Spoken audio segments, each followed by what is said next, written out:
Welcome to the Natural Health Podcast, where we bring awareness of sustainable health in a business hustle space. The Natural Health Podcast is perfect for the high-performing, business-minded individuals who want to work with their biochemistry to achieve optimal health. It's Friday, which means it's time for friends sharing facts about health, business, and overall success. In today's episode, we talk to Dr. J. Dunn, who will educate us on the role of your genes on your mental and physical health. Dr. J has been practicing natural medicine for over 30 years. She is a chiropractic physician and a certified in functional medicine and is an internationally known lecturer on genetics and nutrition, teaching physicians around the world on how to use genetic information to get to the underlying cause of the disease. Her drive to understand the true cause and her passion for helping those who are suffering from depression, anxiety, and attention issues have led her to create this program. She is the author of many books such as The Holistic Kinesiology and Perfect Health in Paradise, available at Amazon. She has built a program, which I mentioned earlier, that has helped many people struggling with mental health issues through genetic testing called My Happy Genes. Welcome to the Natural Health Podcast. Thank you so much. I appreciate you inviting me on. You're most welcome. You're most welcome. So what is an interesting fact about yourself that you want to share with the audience of the Natural Health Podcast?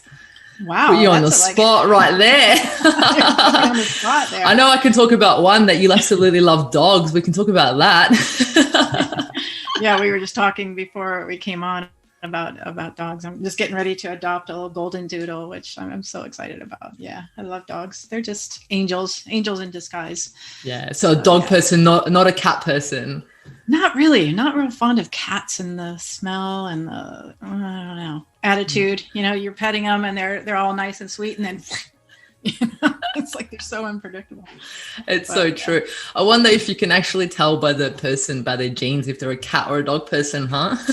Wouldn't that be an interesting study? That would be very interesting. That definitely would be. So how many dogs do you have at the moment?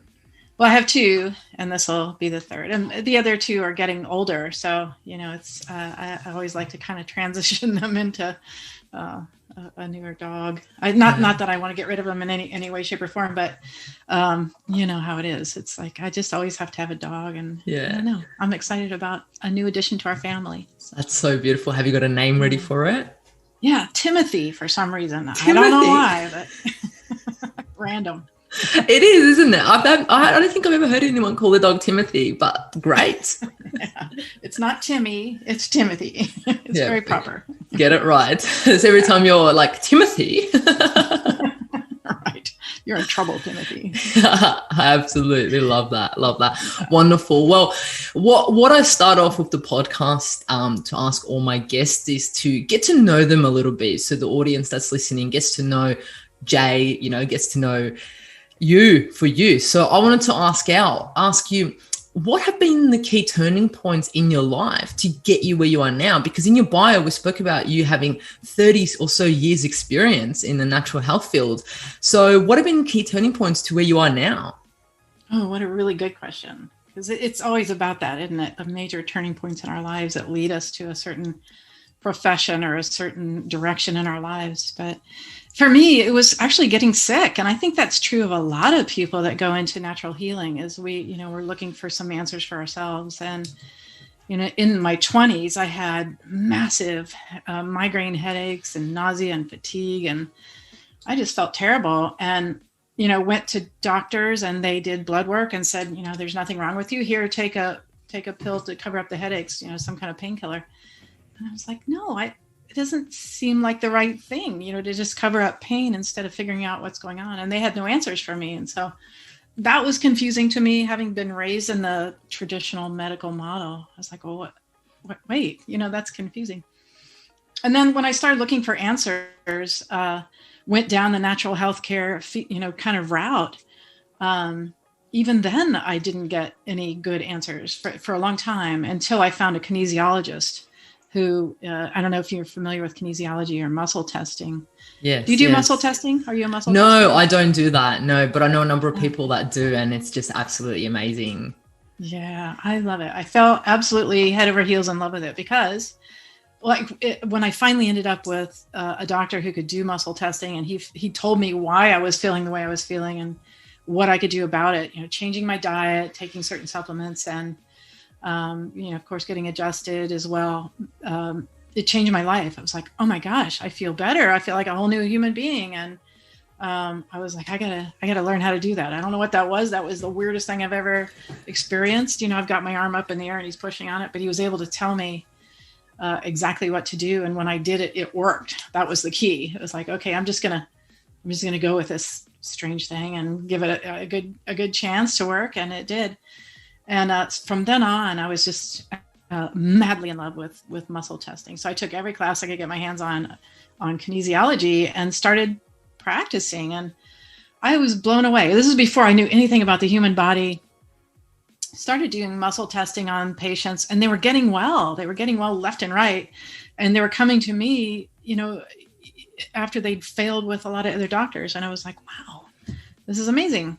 I want to know more. And so I went off to chiropractic school and then went off to study functional medicine. And, I just kind of snowballed from there. I became one of those people who can't stop learning, about the human body. I want to know everything there is to know. I want to know how it works.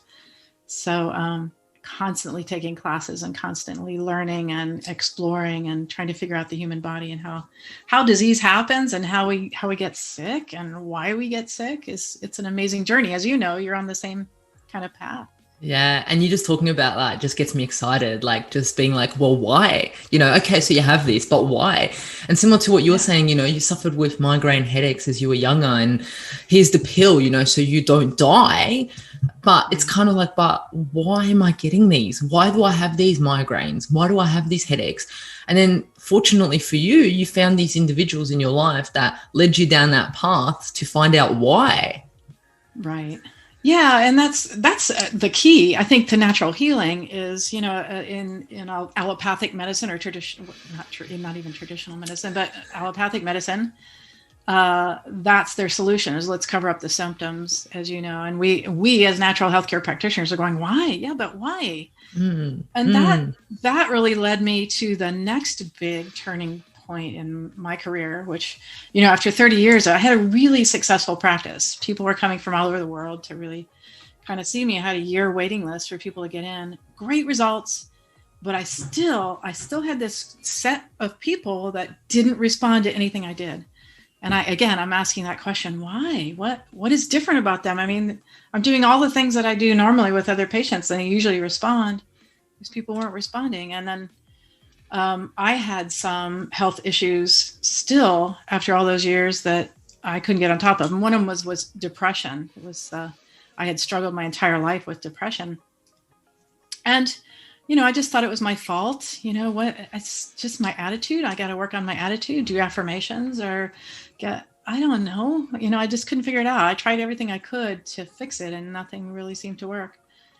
And then a third thing kind of got me thinking that there was something we were still missing. I'm doing chiropractic. I'm doing nutrition. I'm doing blood work on them. I'm doing emotional work. I'm talking to them about their diet. And those things weren't working. And they almost always were. So I knew there was something missing. And then I started thinking about my father, who died at age 55 of lung cancer. Not a big mystery. He did everything, all the things that we know that you can do to get lung cancer, like smoking and drinking and stressing and never exercising and not eating right. And, it's like he did all those things. That wasn't the mystery. The mystery was his best friend did all those exact same things and lived another 30 years. He ended up marrying my mother after my father died. And so it was like, what is that? We as natural healthcare practitioners go, what, you should not smoke and you should not drink all the time and you shouldn't eat right. But, when you see somebody getting away with all that stuff and living fine for another 30 years, it's like, what? Why is that breaking all the rules? And I knew, we kind of just go, oh, well, that's genetics, right? And we just kind of like park that on the side and go, well, that's genetics. We can't get in there and do anything about that. But when I started to look at the Genome Project, when it sort of, in 2006, they really kind of completed the Genome Project and we were able to map out the genes. And then the fun began where they started to look at what do these genes do? How do they work? How do they affect our physiology? How do they lead to a risk of certain diseases? And that's where I found some incredible answers. And, you mentioned the whole like mood and personality thing. And that was one of the first things when I got my genes tested. I found some specific genetic variants. And as we began to look at, okay, well, it's not about, sorry, sucks to be you. You got a bad gene. It's about how does that gene work and how can we make it up for the fact that you have that gene and make your body work better. So for instance, one of the main genes that I looked at for me was the vitamin D receptor. And as a natural healthcare practitioner, you know how important vitamin D is to everything, how your immune system and bone health and et cetera. And I can't absorb it. So my vitamin D levels were always, really low. And no matter how much vitamin D I took, because I can't absorb it, I don't make the receptor correctly genetically to absorb it. And so I started to look at, well, how does that receptor work? What do I need to do to make it kind of work better to absorb vitamin D? And that's where the answers came in. And that's where it was like stunning what happened. I started to understand the nature of that receptor, what its cofactors were, how to get it working in the body to accept vitamin D, to absorb vitamin D. And when I did that, my body started making dopamine and serotonin, which are the main happy chemicals, right, in the brain. And my depression, gone. I'm not kidding. No exaggeration. Within a week, my lifelong depression was gone. And I was like, I think this is happy. I've heard of it. I didn't really know what it was until I felt it. And it was like, this is what they've been talking about. It was like a whole new world. Yeah. It's sort of like being a fish and people are talking about air and you're like, oh, that's interesting. I think this is air, and no, that's not it. Until they, until you experience it, you don't know really what happy is, and so now my set point for happy is up here where it was down here all the time. And I was always having to try to get myself up to, some of balanced space. I don't have to do that anymore. That's where I live, is in Happyville. And it's a much better place to live. And I went, wow, that was stunning. After 40 years, well, actually at that time, it was over 50 years, looking for answers to my own depression. And within a week, it was gone by understanding my genetics. And so, I was on fire after that. And started doing it with my patients, the ones I couldn't get well, and they were getting well. They were coming back in and they were saying, maybe you worked with people who are like chronic patients who are just like always something with them. This is the next thing. And they were all coming back in and I'd say, how are you doing? And they're like, good. Wait a minute. You're never good. What do you mean you're good? Yeah, I'm good. How's your energy? Good. You sleeping? Yeah. Anything hurt? No. Going to the bathroom? Yeah. Digestion's good? Yeah. Holy moly. It was stunning to me. These chronic patients coming back in going, yeah, I'm good. Like, wow. And then I put them on a program designed around their genetics, the supplementation program. And they'd come back in a month and they'd go, yeah, I'm good. And then I wouldn't see them for a couple months, 6 months, a year. So I was able to get them on a solid program, which was, really difficult to do before that. It was always like, okay, now we're going to try this. We're going to clear up your leaky gut. We're going to get rid of parasites. We're going to get rid of viruses. We're going to work on heavy metal toxicity. It was always like whack-a-mole, I call it. And their body was doing what it should do naturally. And it was because we were designing their nutrients around their genetics. And I was just like blown away by the results. And so I thought, I got to bring this to the world because this is big. I think we're on to like the next major breakthrough in natural healing. Yeah. That's a why. That's even deeper why than we had ever gotten to before. Like if you think about, let's take arthritis, for example. Let's say you have arthritis and you go to the medical doctor and he goes, oh, here's an anti-inflammatory. Never asks, why is that there? He just says, oh, yeah, we're going to get you out of pain. Well, this same person could go to a natural healing practitioner and they'd say, oh, well, you have heavy metals going on. We need to do some detox. Or you have an underlying viral infection that's causing inflammation. Or your diet is, you're eating something that's inflaming you. That's the next level of why. And the next level of why below that is genetics. Like what if you have a genetic variant that makes you susceptible to viruses, or susceptible to heavy metal toxicity, or susceptible to those food allergies? And we could get to that piece, work on that piece, then we don't have to detox them. We don't have to take them off certain foods. We can get in there really at the true root cause, which is the genes at the cellular level. So. Yeah, I love that. That all just gets me so excited. Like I get absolutely excited about this stuff because like you said, you not only looked at the gene that may be causing that, which you're like, okay, you have this gene and, you can just go, all right, well, that's what you have. You actually went and looked at what is this gene? What pathway is it under? What are the cofactors? What is the end result? How does it start? What food starts it? What's the end? Are you getting the end result? And it's like, oh my gosh, and that's probably like it's mind blowing because even if you just look at one gene, you'll spend like hundreds, thousands of hours, and it's just absolutely amazing. And we have so many genes out there that are causing all this stuff. So it's absolutely amazing that you shared with us your turning points. You started with your own health issues, which is amazing because a lot of individuals come to practitioners and they feel like they don't get it. But, most practitioners get it because they've been there or they've seen others being there. So, so it's awesome that you shared that with us, that you've been there. Yeah. Yeah, I think that makes a practitioner more empathetic, and I'm sure you've had your struggles too, and you can, relate to people a little bit better. And yeah, 100%. Yeah. So I love that you shared that journey with us, and that led you at the end opening up My Happy Genes. Is that right? Yeah. So what we did, or what I did actually from understanding the genetics, was I created a program called Holistic Methylation, and it's a how-to for doctors, how to work with genes, how to understand the pathways, as you mentioned, when we look at, the energy production pathways where we turn glucose into ATP, which is our basic unit of energy, what happens on the steps all the way down there. And you can have genetic variants along the way that stop that process. So if you think about it logically, if you're having trouble getting from sugar or glucose in the body down to ATP, you're going to gain weight and you're going to be tired. You can't make energy out of your food well. So we teach doctors how to analyze those pathways, from the Krebs cycle and electron transport chain, the brain chemistry cycles, the detoxification, histamine pathways, methylation, and the nitric oxide pathways. So we break those down and show doctors how to test for them, how to get a genetic test, how to look at what are the cofactors that they need to make up for these genetic variants. And so I started teaching that around the country. And eventually I want to teach that around the world. I just put it online. We just uploaded it online, and we have a level 1 and a level 2 for practitioners.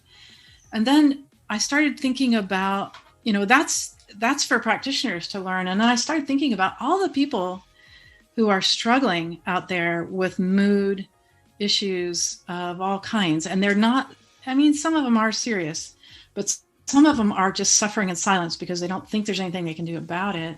Like me, it was like I never talked about it because, number one, I'm not going to go on any psychotropic drugs. I'm not going to, do anything aggressive. I've done counseling; it never worked. So you sort of accept that, okay, that's the way you are. And I think there are a lot of people out there, a lot of people that struggling with either anxiety, or depression, or PTSD, or addictions even, or ADHD, attention issues. And this can really help them because we're understanding why that's happening in their bodies. And it's incredibly comforting to know that there's a reason. It was for me, to find out, oh my gosh, it wasn't my fault. There are actual genetic variants that were inhibiting my brain's ability to make the happy hormones. And so everything I tried wasn't going to work because I wasn't getting to that root cause. And I know there was a lot of people out there. So we created this program called My Happy Genes, and it was designed for the general lay people to kind of get that information and start to work with it. And they can get, a diet report. You can get your basic genetic tendencies, where are your genetic tendencies for addictions or depression or ADHD or PTSD, even opioid addiction. We have these risk sliders on our report that show you your susceptibility for those things.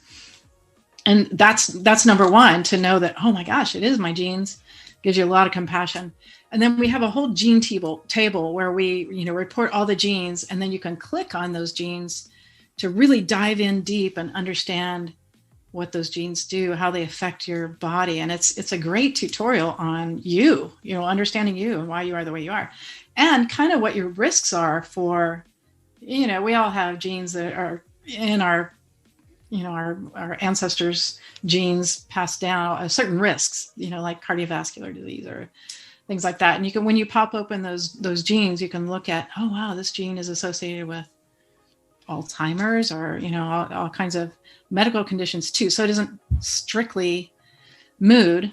And then they can also go to the diet and lifestyle report, which is all based on your genetics. So what about lactose? What about gluten? What about MSG, salt, fermented foods? Intermittent fasting even, is not good for everybody. 100%. What's your best diet? Keto, high protein, low protein, high fat, low fat, high carb, low carb. You can get a sense of that through the genetic test, and that's a great place to start. Like you were saying, the little steps, every little step toward doing the right things around your genes makes a big difference. So that was where we wanted to go with that. And then we have a bunch of reports for the practitioner, because we wanted the supplementation to be in the hands of somebody who could really monitor you, because they have a powerful effect on, if we turn on some genes that are going to make your brain make serotonin and you're already high in serotonin, that can be a bad situation. So we wanted somebody to be there monitoring you when they start turning genes on, essentially, getting them to express in a certain way and changing. And like you said, someone might be like you, all of a sudden, oh my gosh, is this happy? It might actually bring on more anxiety and more, right. So they need that support in regards to, well, this is what may happen. This is what it can occur. And this is how you may feel. And if instead of someone just reading their report and being like, oh, okay, cool. And then feeling those feelings and having no one to actually bounce it off. But then you go to a practitioner that understands it and they go, well, this is what might happen. And you may feel like this. If you do, we're going to adjust your supplementation. This is what's supposed to work. So many milligrams of, B9 and all that stuff is supposed to work. However, it actually may not work on you. We need to put it down because it actually may make you even more anxious. Right. Exactly. You said it very well. So that somebody monitoring you and tweaking the program in case anything happens and just keeping a close eye on you is a good idea. So we have all these doctors now trained all around the United States, some in Canada. I think we might even have one in Australia. I believe we do have one in Australia. I'll have to look in it. There was one guy that was reaching out and taking our classes and stuff from out there. Yeah, beautiful.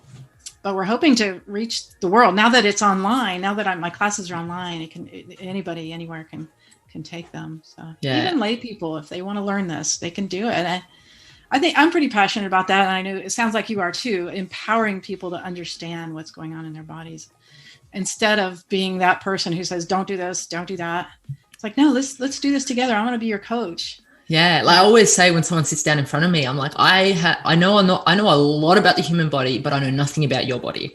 That's what I say. I know so much about the human body. I know how it's supposed to work, but about your body, I know absolutely nothing. And this is why you're going to sit here with me and share so much. And I'm going to ask you so many questions and, and all this stuff because you're going to open up your body to me.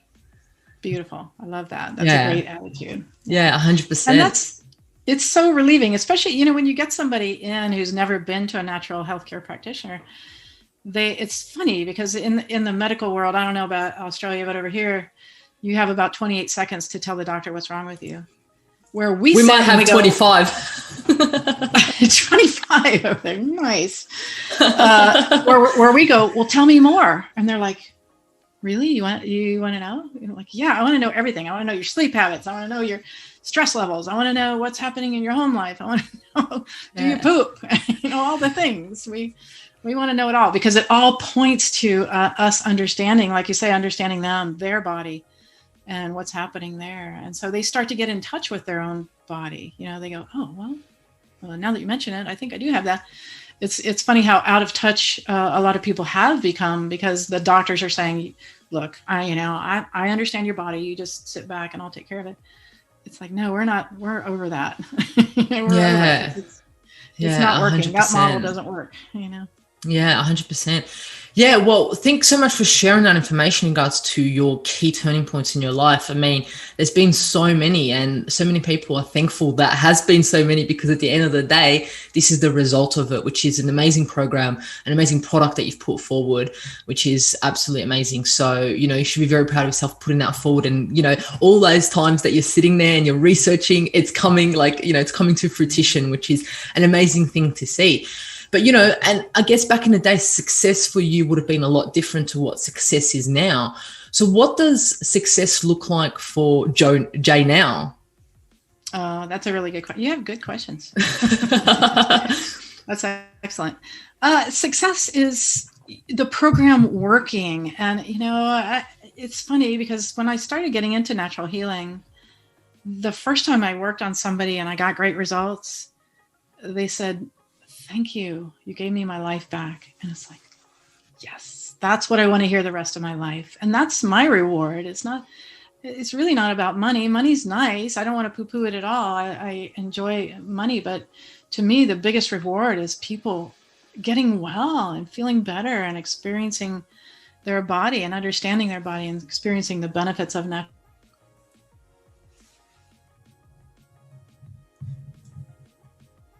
Program can reach a lot more people than, one-on-one. We can only do so much, right? How many people you see during the day is just a few. Like I could only see, about 8 people a day, because I do spend, a good chunk of time with them. When I taught doctors, I could reach, 100 people at a time.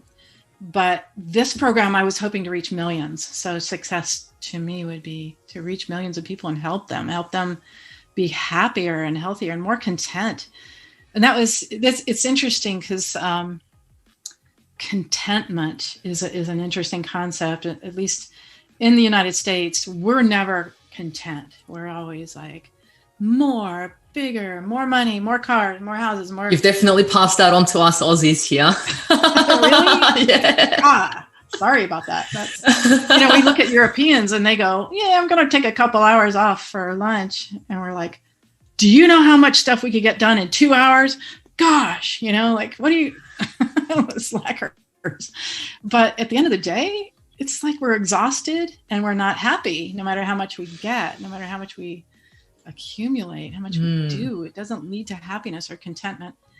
And so one of the really interesting things is that when you get the brain balance, there's this level of contentment that happens. And we're seeing it with addicts, even with like meth addicts and heroin addicts. I've seen it happen where they just go, I don't even have any desire anymore. And it's not just short-lived, it's long-term. And it's because we're flooding the brain with dopamine, and dopamine is sort of our reward hormone. If we get the body making dopamine naturally and get the levels up, there's this level of contentment that happens to where you're not like, "Oh man, I got to get more. I got to earn more money. Sleeping is a waste of time. Let's go." That's very cool. So I think it can change the world, and and maybe calm us down a little bit. Yeah.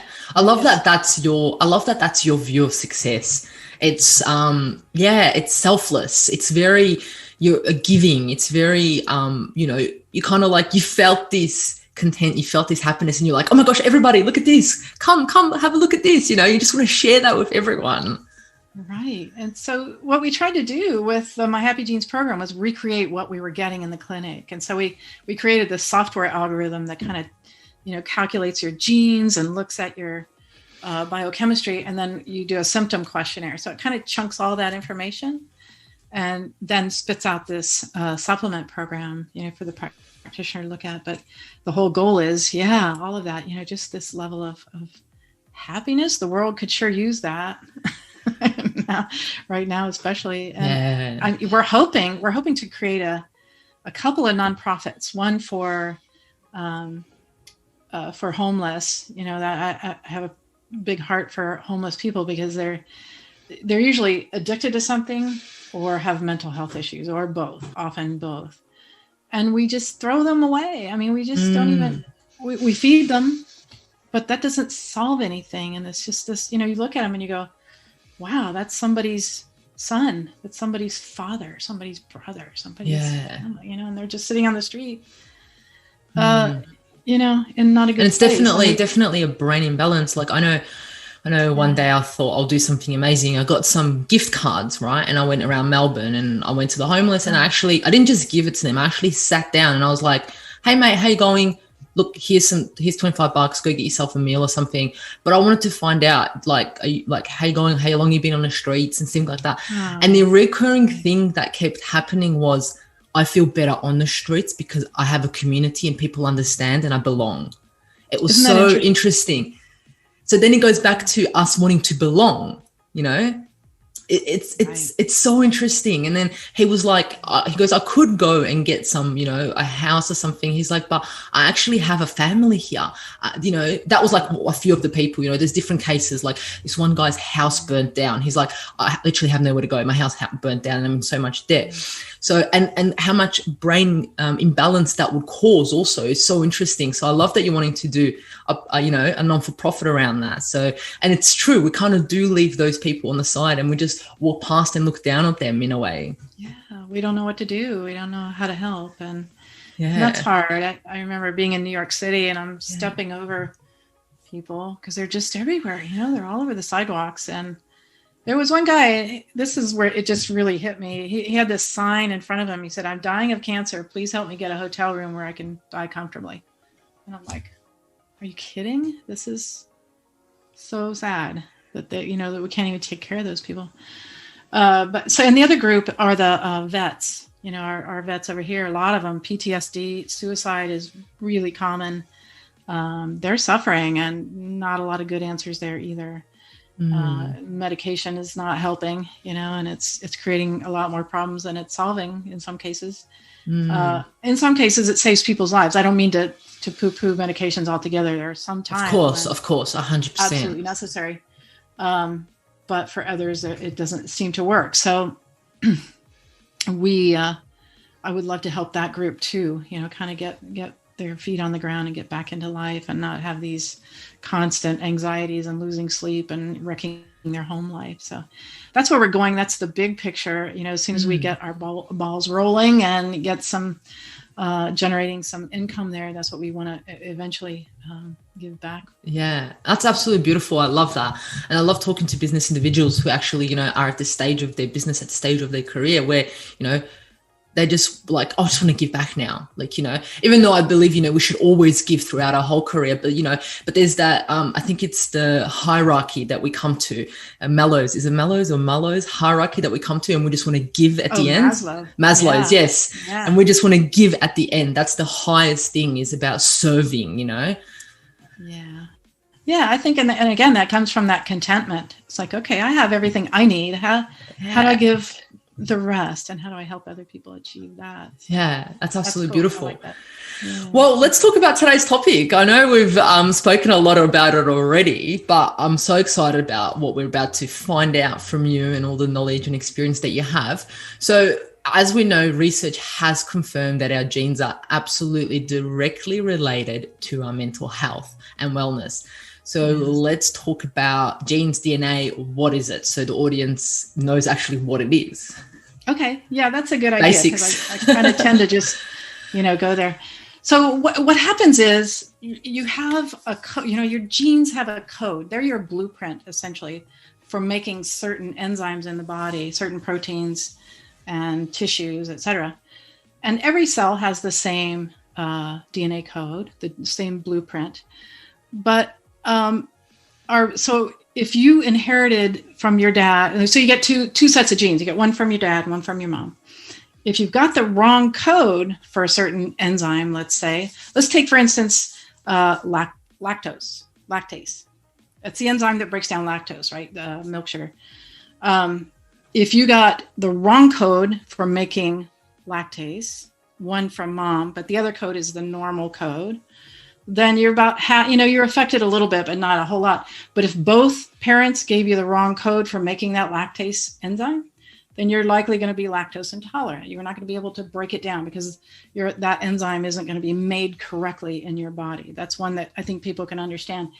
And it makes people, intolerant of dairy products. So they may feel, digestive issues or whatever. They can't break it down, makes them stuffy, with all the things. Same thing happens in, let's say, the gene for the vitamin D receptor that I was talking about. Again, one gene from mom, one gene from dad. If you have the right code, then you absorb vitamin D well. If you have one gene that's the wrong code, then it's going to impair your ability to absorb vitamin D by about 30%. Both codes, the wrong code, that can impair your ability to absorb vitamin D by 70%. That's a big hit. So let's say, you have that vitamin D receptor, which I did, homozygous, both codes, wrong code. My ability to absorb vitamin D is reduced by about 70%. So that's huge. Now, vitamin D is critical for many things. One is it activates other enzymes that gets our brain making dopamine and serotonin. And so that was the big deal for me. But the other thing, and I forgot to mention this, is genetic variants are associated with a higher risk of lung cancer when you smoke in the vitamin D receptor. So there was my dad. And I went, oh yeah, okay, that explains a lot. Probably my stepdad did not have that gene and he went around smoking and he was fine. But the other thing it does is activate T cells, so you can have, for me, I was always fighting Epstein-Barr virus, chronic fatigue syndrome for 40 years since I had mono when I was 16. And couldn't get on top of it no matter what I did. I mean, I could manage it with natural healing, but I never really got on top of it. And then once I started working on my vitamin D receptor, my body started making T cells, which is our immune system. It's like it activated my immune system to the maximum capacity. So then when your immune system is activated, it can go in and kill viruses, bacteria, yeast, fungus, parasites, all the critters that have kind of hang around. You probably see patients all the time with parasites and viruses and, all the things. And so we didn't have to work on that anymore. If we upregulate the immune system through understanding the genetics, then I don't have to fight viruses anymore. The body does it. It does it very beautifully. We're just loading the gun so it can go in there and get it. And then, but then we look at its effect. Once we turn on the vitamin D receptor, it affects other genes. So for instance, it's going to make more dopamine. Dopamine is broken down into norepinephrine and adrenaline, right? So the body's now making more adrenaline. Well, if you have the gene where you don't break down adrenaline, that can create a problem. So you got to look at the interrelationship of genes. So now this person is going into anxiety attacks because they don't make the gene correctly to break down adrenaline, and they're like awake all night, and they're going, "I'm going to get you. I'm coming to get you." So you have to look at, do they have that gene, and if so, we have to work on that gene too at the same time that we work on the vitamin D receptor. And then there's another gene too. So if we're upregulating the production of serotonin, we have to make sure that they can break down serotonin, and that's the MAO gene. Maybe you're familiar with that one. Yes.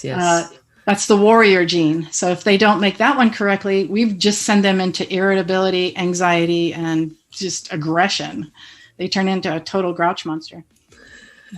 So again, we got to look at what's the relationship. We have to look at the genes in relationship with each other. And that was the thing, that we were doing that was very different. A lot of people are looking at, oh, you have the VDR gene, take these supplements. We're looking at, do you have the VDR and the MAO or the complex? Yes, and that is key. And that's what I found.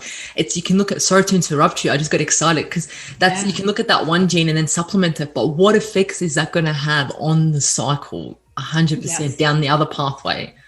Yeah, you have to look at that. And that's what we found kind of accidentally. So we were turning on methylation, and you probably know what methylation is, where you upregulate your production of methyl groups, and that turns on detoxification to maximum capacity. And people were getting really sick because they're dumping heavy metals and chemicals and pesticides all at once. And they're calling me up going, I feel terrible. Oh my God, my head hurts. It's oops, what do we do? And so we we kind of came at it that way in our clinic. We had this whole team that was working on it, and we're like, oh my gosh, what's happening there? We had heavy metal testing done, and sure enough, the body's dumping all these metals. We're like, wow, what did we just do? We didn't even touch the detox pathways, but the body's doing it. It's like, we got to make sure that doesn't, come on too fast. So we had to manage that. So it sounds like you've already run across this, where you have to look at the interrelationships, and that was the key. That was really the turning point for our system, understanding the interrelationships of the pathways in the body. Yeah.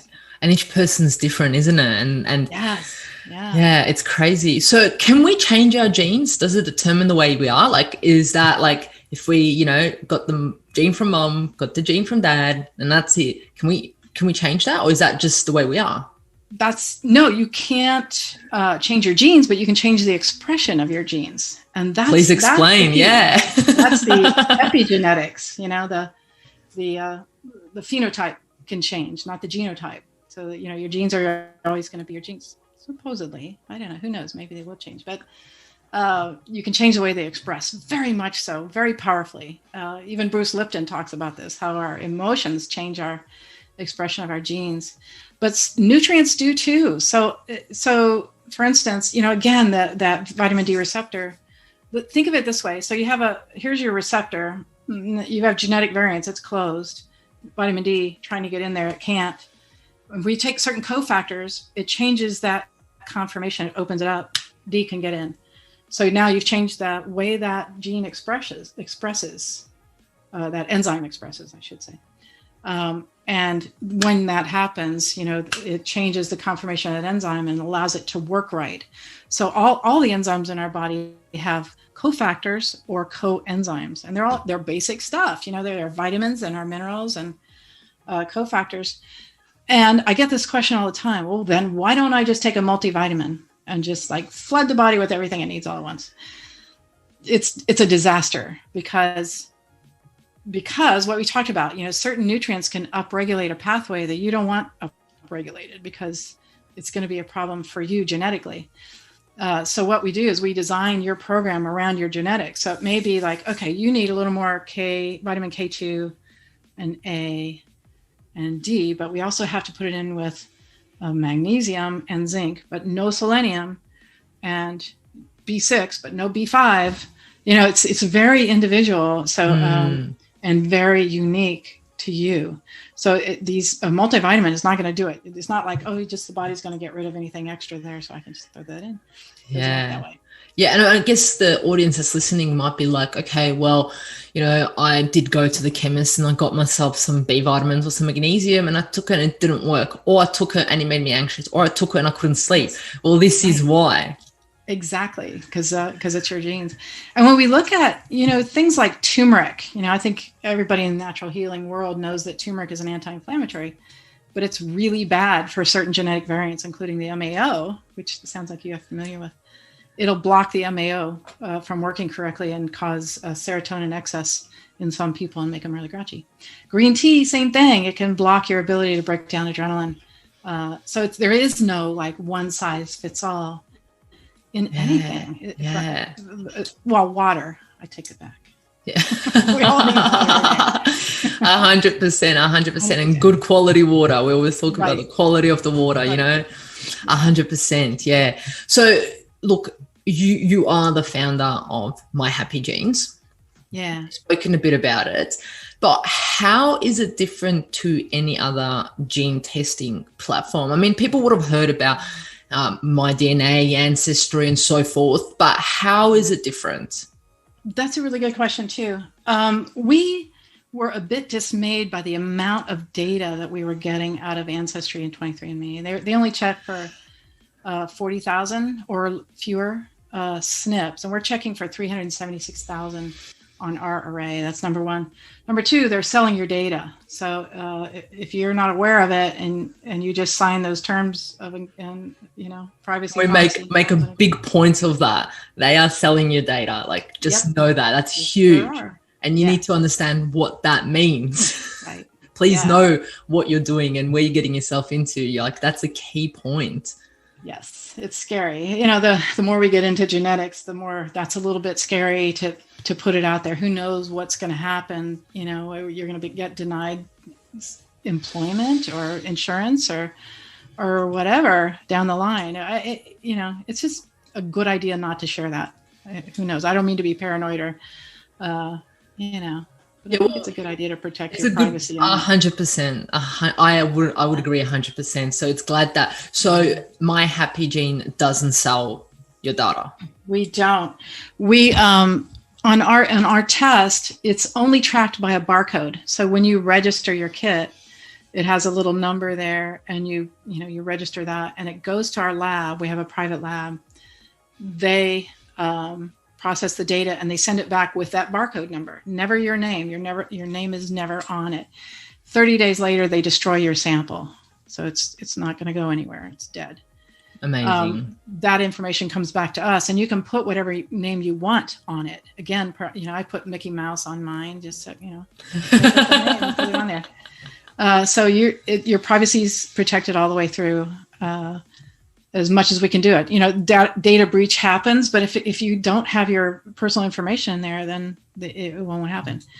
The other reason we wanted to go is to get our own DNA testing is the saliva. A lot of people were having trouble spitting into that tube, and so we're using a swab.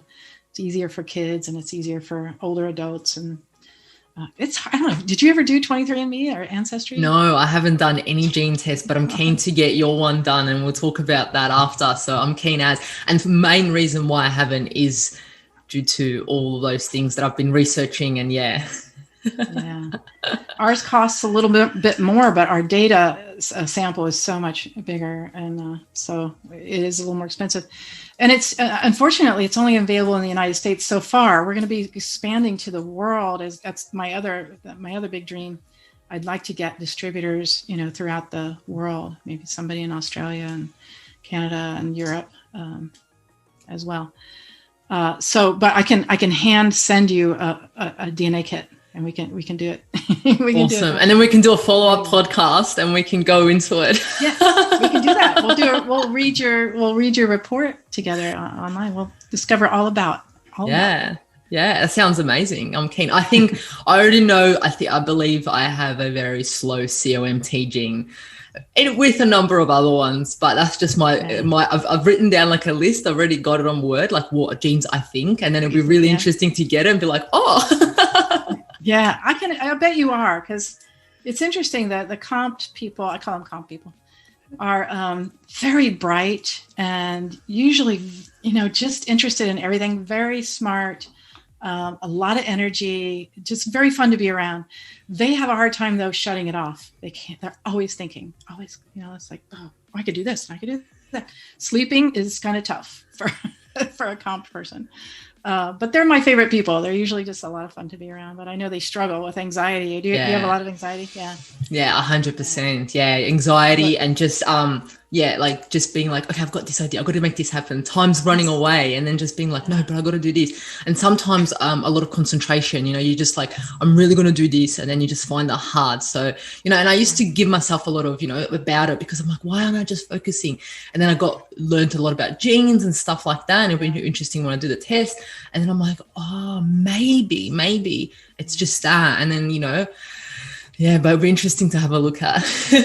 Yeah, that sounds exactly like your comp. It sounds like big time. Yeah, they're very creative, and but a little ADD, like, yeah. Let's go do this. Let's go do that.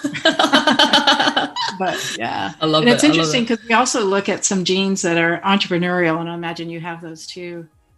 The DRD3, the dopamine receptor 3 is very much. Yeah, I've got a question about that. I was going to ask you about the DRD3 gene being entrepreneurial and how it impacts business professionals. So yeah, you can go and talk about that now. Yeah, it's really fascinating because just about across the board with natural healthcare practitioners, I find that they have it, and it's usually we're the ones who. We don't like to be told what to do. We can't work for other people very well. We have our own ideas about how things should be done, creative. We're always thinking about, hey, we could do it this way. This could be better. Just thinking of better ways to do things. And we don't follow recipes well. We're like, oh yeah, a little bit more cinnamon in this would be really good. Or I could put this in there. I put nuts in there. Again, that's that creativity, but also the entrepreneurial piece of it is kind of fascinating. And when I look at, I had a patient recently he's a pararescue guy, and he goes in military, and he goes over to these really intense rescue situations, dives, just jumps with a parachute in and rescues people. And I looked at his genes, and he has 0 DRD3s. He will follow orders to the T. So it's just fascinating. And, I look at my brother he's worked for this company. He's just a small cog in the wheel of this big company, goes to work doing the same thing every day, comes home, does the same thing every day. And for us DRD3s, we'd be like, no, take me now. Take me. Go. I'm out. But and we need those individuals. It's amazing. I look at them and I'm like, this is amazing. Like, thank you so much for doing what you do. Unfortunately, I can't. Yes. But what you do keeps society rolling. It keeps it going, which is amazing. Absolutely. Yeah. But it's really cool. It'd be nice if we could use this like in the employment kind of capacity and say, the best job for you is this, or you'd make a good manager, a good leader, or finding the best job for them in a corporation or something. Yeah. See, I worked in HR previously in my past life. And really? So that's really interesting that you mentioned that, because I've had a lot of organizations who wanted to do personality tests and so forth before they hire, especially manager roles. They wanted to see all that. So it was really interesting. Putting the gene aspect in it would just be mind-blowing. I think it would. If we could stay away from the thought that there might be some discrimination there, like, oh, sorry, we can't hire you. You have the gene. Well, that would be tough if we can get true. That. That's so it's a slippery slope there. Yeah, 100%. I always thought it'd be fun to do a genetic like matchmaking kind of thing. Match people up with that. Would be so interesting, wouldn't it? That would be very interesting. Yeah. I've looked at couples. I've looked at some couples that were like an amazing couple together, just really well matched. And I'm stunned at what I find. Often they're very similar, and you go, you guys aren't related, are you? But with some minor differences, so that they really aren't. But they're often like so very, very close, but not exact. And they're the ones who seem to do the best. Or, I'm sure there are complementary kind of things, like a comp. You wouldn't put 2 comps together; they would drive each other insane, and it would just be constant stress. It would be constant stress. So you want somebody who's going to balance you, calm you down. 100%. Yeah. So now we've spoken a little bit about the genes and things like that, but I wanted to know, we're talking about mental health, right? And you've spoken about depression, anxiety, but what role do our genes actually play in the relations to our mental health, such as irritability, aggression, behavior, and so forth? I know you've spoken a little bit about it, but is there anything else that they play a role in? Yeah, very much. The irritability is interesting. Early on, I saw this with some patients. They'd come in and they were, I had this guy, he had MS. He had been fairly recently diagnosed with MS, and his wife brought him into the room and accidentally hit his wheelchair against the side of the door. And he turned around. He's like, Emily, watch where you're going. And he starts going off on her. And she just did kind of one of these and looking at me like, eh. And, I said, so what's going on with you? And I started talking to him, and I put him on a program, put him on the genetic program. And he came back in a month later. And she wheeled him in. She didn't hit the door jamb that time, but, wheeled him into the center of the room, and he turned around. He said, thanks, hon. And he was a whole new person, just sweet, kind, just like, wow. And so she's standing behind him, and I'm asking him, how do you feel? Do you feel any different? And he's like, no, about the same. She's behind him going, she's like, oh my God. He's like, he's so nice to be around now. And it just completely changed his personality. So that has been fascinating to see those changes. People calm down. People, just lose that irritability. I know I have a warrior gene too. I have an MA. I have several MAOs. I have 5 of them. And when my physiology is off, I'm pretty darn grouchy. I'm not any fun to be around.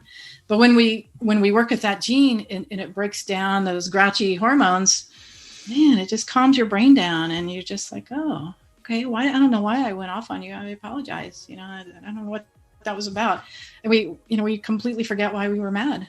I don't know what that was. Yeah. When it often was physiology. And we think about our physiology drives our emotions a lot of times, and not the other way around. I mean, it can go both ways, but think about your anxiety, in those times when you're like, and then you go, must be because I have a lot to do, or whatever. We make up a story, but it's really your physiology driving the reason. Yeah. And when we calm your brain down, your brain goes, yeah, I'll get to it. It's not the end of the world. It's okay. I'll figure it out. And it's like, wow, it's just different.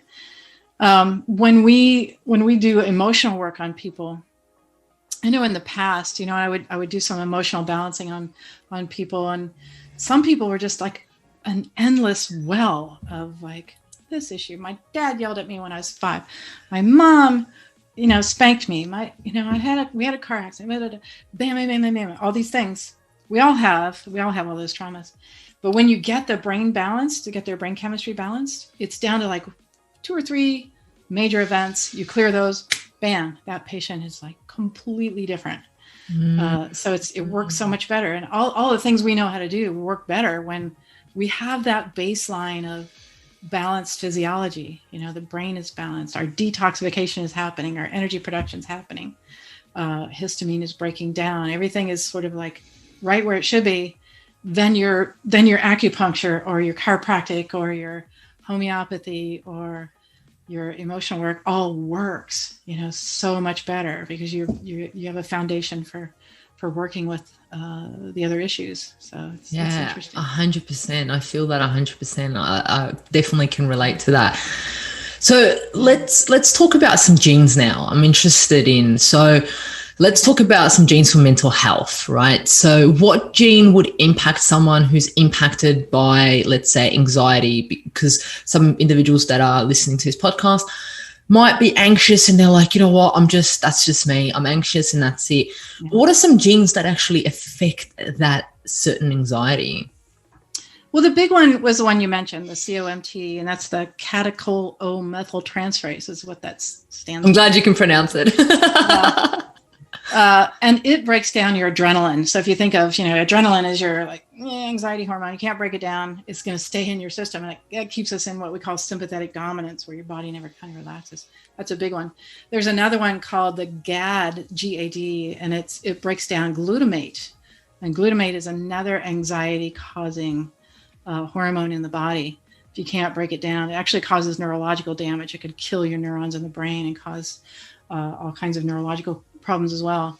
It's normally made into GABA, and GABA is like our calming neurotransmitter. So you can see, if glutamate is high and GABA is low, you have a genetic variant there, and you're not turning glutamate into GABA.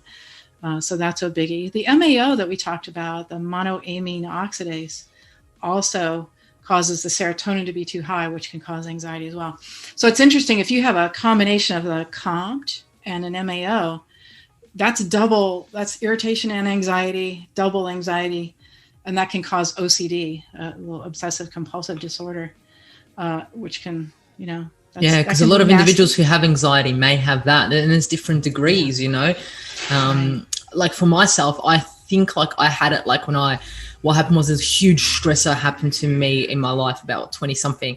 And then I was really, like you would say, OCD about a few things. Even like looking back at it now, I'm laughing, like even crossing the lights, I would have to like wait a few things and then cross the lights. It was so weird. I wouldn't do that now because I don't have that stress on me now. So maybe it's interesting for the audience to understand that gene may activate at certain times in your life. You may not have it all the time. Right. Well, if you think about it, so if this is like a set point for anxiety, and you genetically are up here, add in a traumatic event and you're up here. So that's when PTSD happens, or, the OCD, like you say, that can kick in, and you start, counting steps, or washing your hands all the time, or you're, all the things that, kind of can clue you into your little OCD. Did I lock the door? Did I turn off the stove? Did I, that compulsive sort of thing that happens. You're set up for it. You're already your set point is higher than normal. So if we can reset your genes down to here, then, your body's going to come down, and your body's going to calm down, and you can kind of handle those things, get on top of them, get, maybe like, a little emotional balancing or whatever, and get clear of those kind of issues. So that's where the compassion comes in. I call it genetic compassion. Understanding that it's not you, it's not your fault. We blame ourselves. We beat ourselves up, I think, pretty readily. And, it was interesting in things like weight. I found one of the first times I saw this with obesity. I had a woman who flew in from New York, and she was so big that she had to buy 2 airline seats to get there. And, I knew she was overeating. You look at her and you go, okay, there's some eating going on here. You can't get that big without, eating. But I'd ask her, how's your diet? It's pretty clean. I eat pretty good. Often they're embarrassed. They don't want to admit it. They don't, it's like, it's got to be something else. Well, I put her on one of the methylation programs, or the genetic programs. And she called me up a week later, and she was crying. And she said, oh my God, she said, I didn't tell you this, but every night I had to have sugar, and often I would eat a whole bag of Oreos before I went to bed. I couldn't not do it. Like I didn't have the willpower to stop it. She said, on this program, I don't want it. She said, I can't believe it, that it's not my fault. I'm blown away. And the weight just kind of came off because she was able to just push it away. She didn't want it. And that was the interesting thing we were finding, is if you get the brain and the body balanced, it doesn't want sugar. It doesn't want alcohol. It doesn't want the crap. So all these years I was telling people, now don't eat alcohol, don't eat sugar, don't eat gluten, don't eat, whatever. And they would do it for about a minute, and then they'd go, and because of the urges were so strong.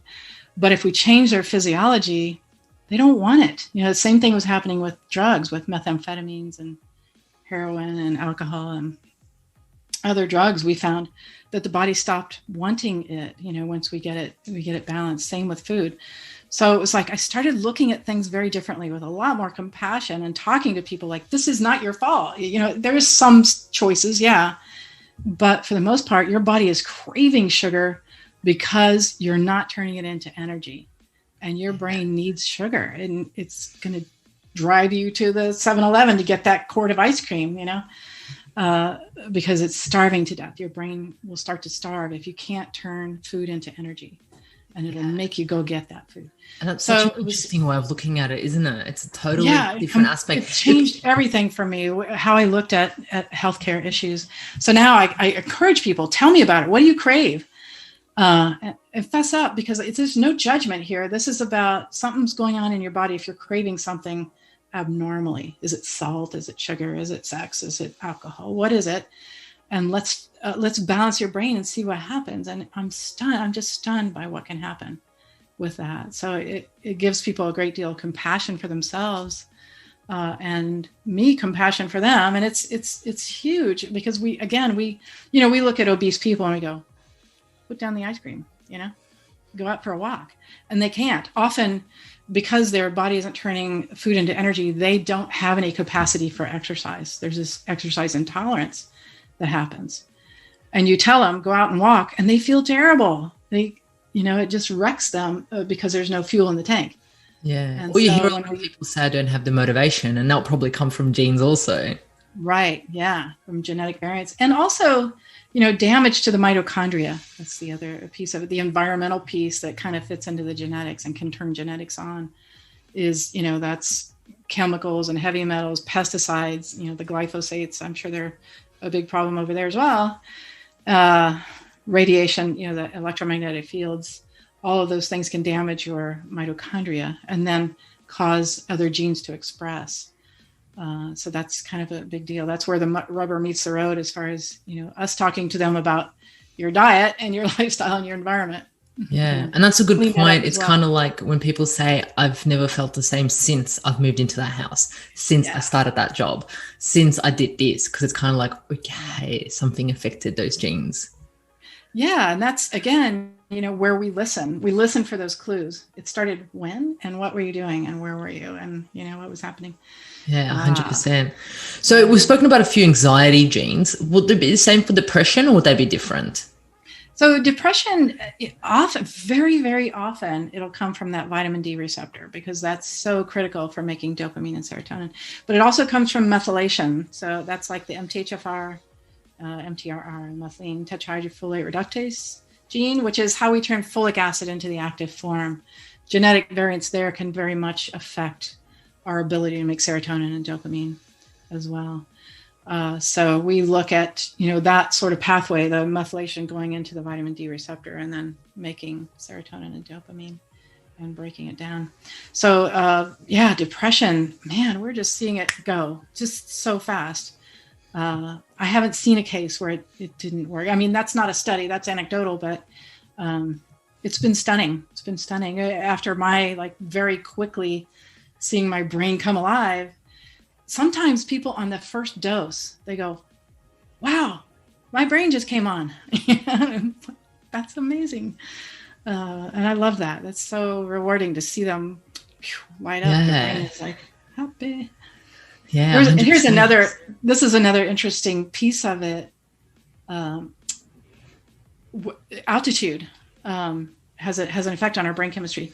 So when we go up past 2,000 feet in altitude, I imagine you say meters, or I don't even know what it translates to. We're so stuck in the old algorithms. But anyway, anything past 2,000 feet, your serotonin levels go up. No, sorry, they go down. Dopamine goes up, serotonin goes down. Anything past 2,000 feet. So it's like the suicide belt out here in the Rockies. Much higher incidence of depression at higher altitudes. Wow. Really? That's so interesting. Because the lower oxygen lowers your serotonin.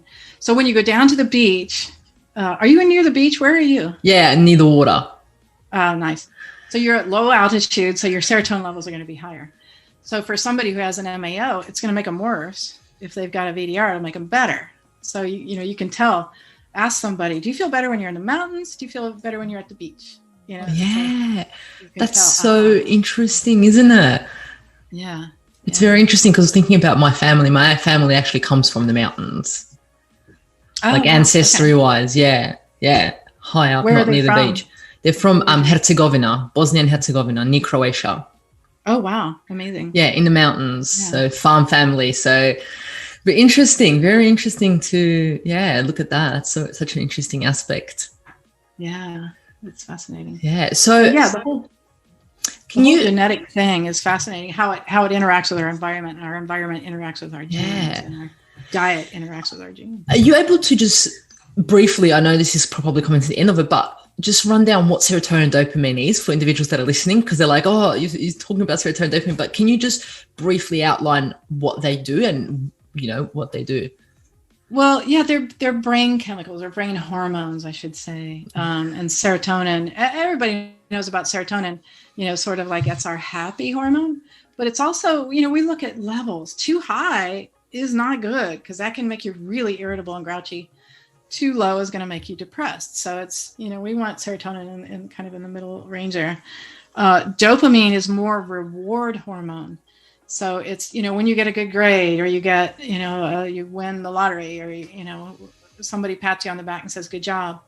Then dopamine is secreted, and it makes you feel good, because it's like, oh, I just got a hit, I just got a dopamine hit of reward. And it kind of lights up your brain and fills up those dopamine receptors, and your brain goes, yay, I'm happy. It can be sugar, it can be, lots of things can fire up dopamine. So dopamine. Your phone.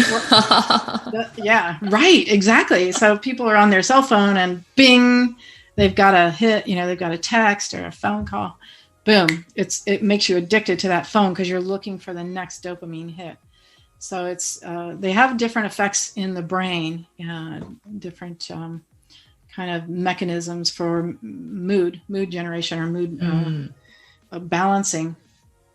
Those are our main neurotransmitters. We have others. We have GABA, again, that we mentioned, which is our calming neurotransmitter. And then we have excitatory neurotransmitters like glutamate. Histamine is another one. A lot of people don't understand the nature of histamine, which is like, a lot of people have allergies, and you can have a genetic variant that doesn't allow you to break down histamine correctly, which causes you to be genetically susceptible to allergies. But histamine is also a neurotransmitter. It's good for wakefulness. So maybe if you have allergies and you've ever taken an antihistamine, you probably know how you get sleepy. It's because you just lowered your histamine levels. So having enough histamine or not too much, it's all about balance. It's all about not too much, not too little, getting that sweet spot for our neurotransmitters or our brain chemicals, where we feel content and happy and life is good. Yeah. So if you had to break down 3 genes that impact our mental health dramatically, what would they be? The 3? That's the VDR, the COMT, and the MAO. That triangle. Bam, bam. That's it. It's like, that's where bipolar is. That's where the OCD is. That's where anxiety, aggression, irritability.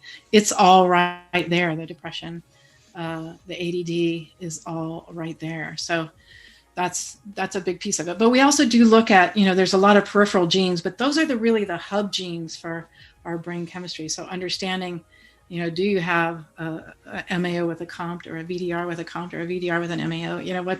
What's the arrangement that you have really determines what your brain chemistry is going to be like. And I can look at a report and just go, bam, I know exactly all about you. And then we modify it, with those that dopamine receptor genes and the GAD genes and the, some of the other genes, the methylation genes. So I can look at it. It's really fun to look at a report and go, all right, I'm going to tell you all about yourself. Don't tell me anything. I'm going to tell you. Let me get my ball out. It makes you look like a mind reader. It's like, oh, you got this going on and that going on and that going on. Yeah, it's interesting because the other day I was out and unfortunately the waitress wasn't the happiest, especially because she had a lot of stress going on. There was a lot of stress happening, and usually I would be like, oh, what's happening? But I just sat back and I said to my partner and I said, that's okay. I excuse her for her brain chemistry. What I usually say is, oh, look, there's an MAO. Sounds like me, definitely, 100%. Yeah. So how does food impact our genes? I know we spoke a little bit about it due to the nutrients, the cofactors, and something along those lines. Is there any other way that we can impact our genes? Yeah, very much so. So let's take the MAO, for instance, the monoamine oxidase, the one that breaks down serotonin. That person would want to stay away from anything that increases serotonin. And those are foods with tryptophan in them.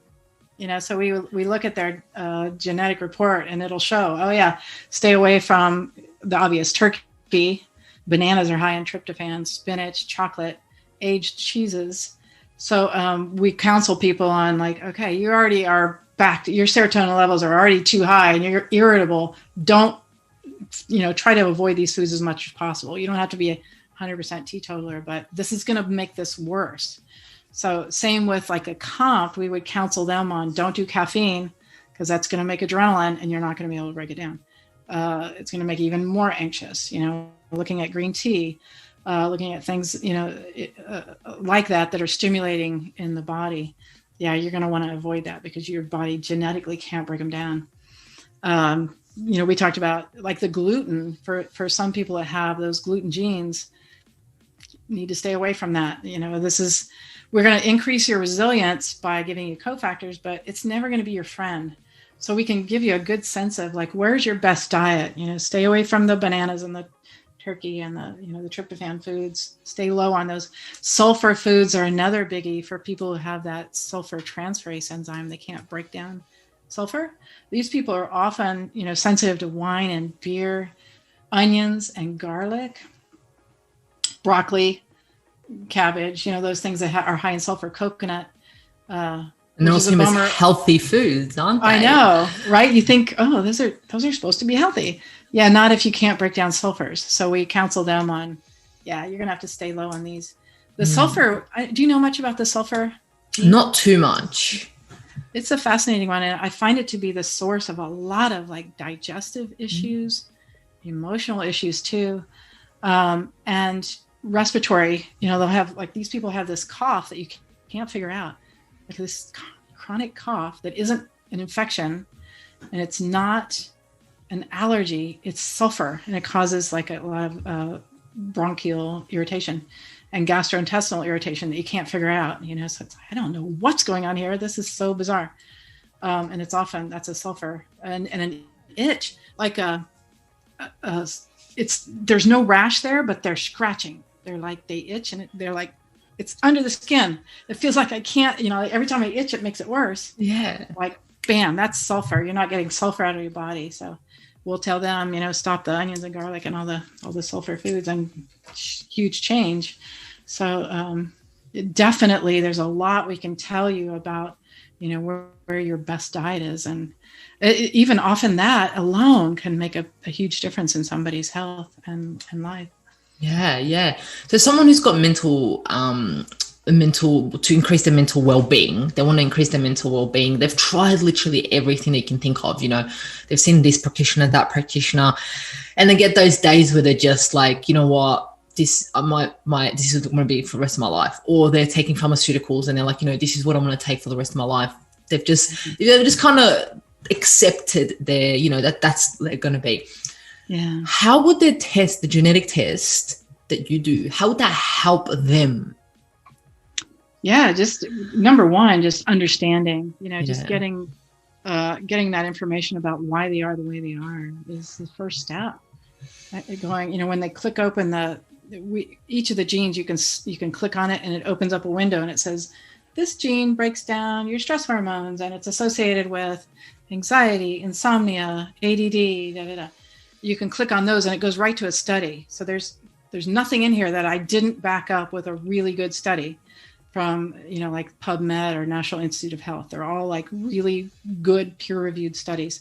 So you click on that link and you go read the article. Oh my gosh, this explains why I do this. I get it. It's not me. It's my genes. I see what's happening. And then, the more they understand about their own body, then they can start to go, okay, I get it, and to not feel like that's just the way you are. Sorry, sucks to be you, but that I can work with that. I can understand how to work with that. And that knowledge is priceless, to start going, okay, I'm going to get it. We call it a PhD in me.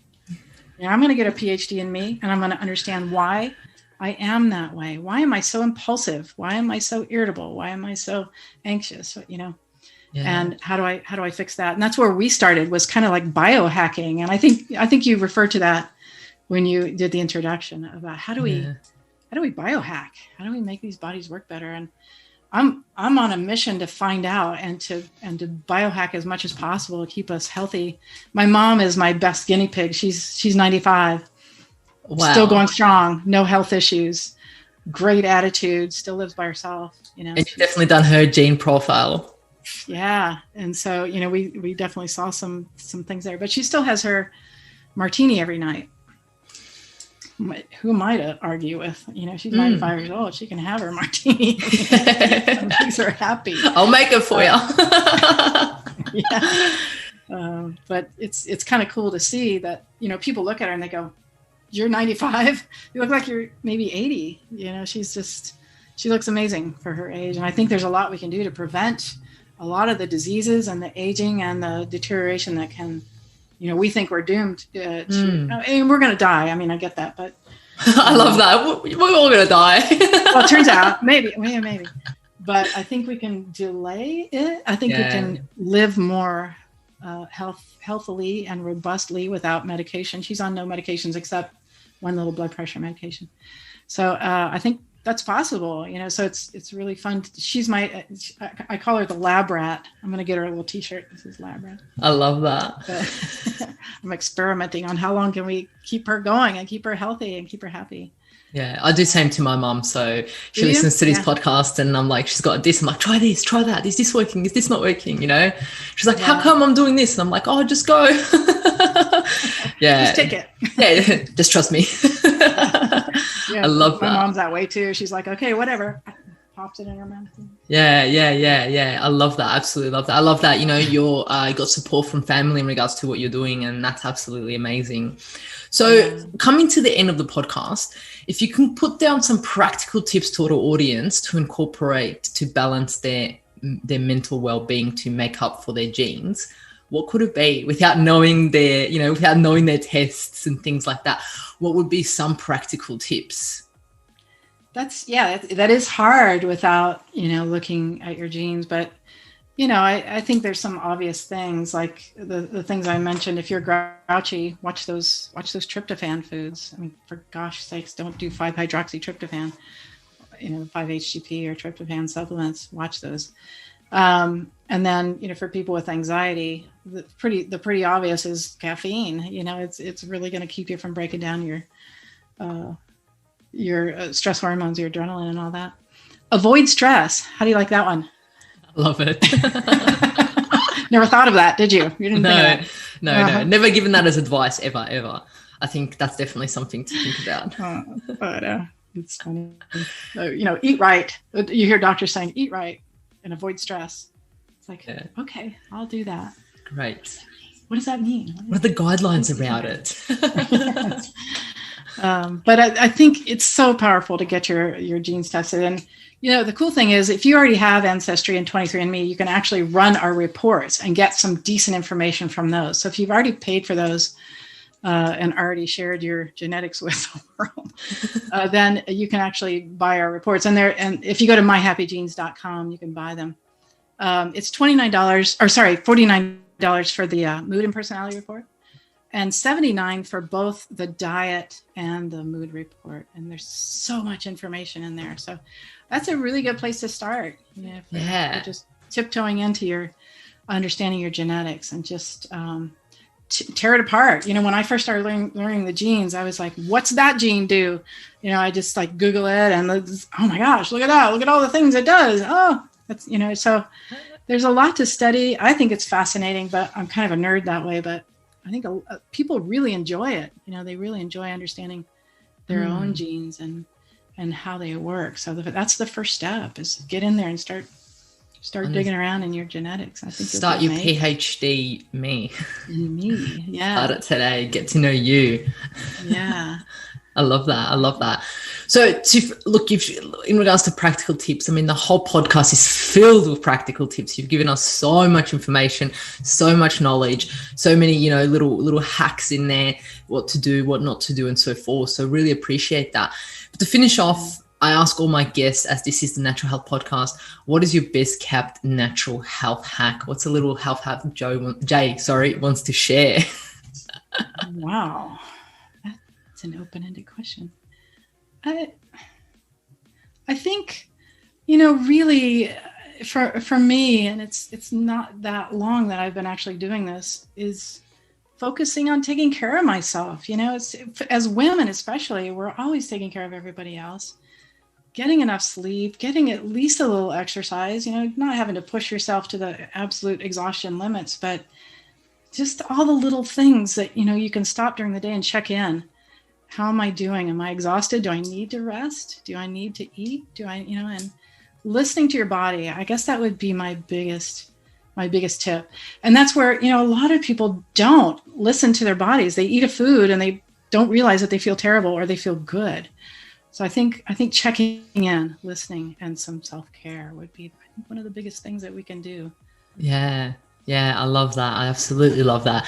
So for anyone who's been listening to this podcast and is like, I want to know where to get more information, how to get in touch, where to start, what to do, how can they contact your company and what can they do? Yeah, so it's myhappygenes.com. So it's simple to go on there and take a look. The course, if they're interested in learning more, it's holistic methylation. I know that's a mouthful. Maybe you can put that in the notes. Yeah, I'll definitely put everything in the show notes 100%. Okay. It's with a W, holistic methylation. And again, that's a bit of a mouthful, but it's really a primer on understanding the genetics and understanding your physiology. And even lay people can get in there and go, I try to make it as simple as possible and easy to understand. And I think there's a lot that they can get out of it too. especially if they're starting to do the biohacking thing and understand their genes, you can really learn a lot there. So I've got a bunch of videos on YouTube that are primers as well that you can go in there and watch and see a little more of an explanation about what's happening in the genetics. So lots of resources on brilliant, yeah, on those, yeah. Holisticmethylation.com and then myhappygenes.com. Amazing. So. Definitely lots of information there. That's absolutely amazing. Well, thank you, Jay, for so much for taking your time out to be on the Natural Health Podcast. Really appreciate it. And the audience is like, their mind is just blowing with all the information that you shared with them today. Very cool. Thank you. And I'm going to try to say your name, Mihaela. Mihaela. Okay. That's a tough one, but thank you so much. I appreciate your asking me to come on your podcast. You've got some amazing podcasts. I went in and looked at your subjects and they're like, wow, this is cool. I need to go in and listen to some of your past episodes and catch up. Thank you. Thank you so much. I really, really appreciate it. Well, thank you for joining us at Natural Podcast. And remember, the missing link between failure and success is your health.